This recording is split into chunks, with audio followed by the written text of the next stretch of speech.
Se muestra Franzoia para la corta. Licio la trabaja bien en la reanudación de juego Saba.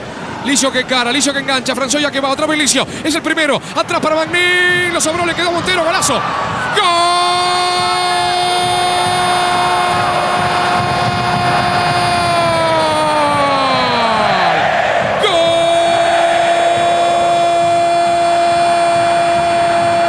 De Unión de Santa Fe, apareció Damián Licio. Con qué categoría picó esa pelota el pibe Licio.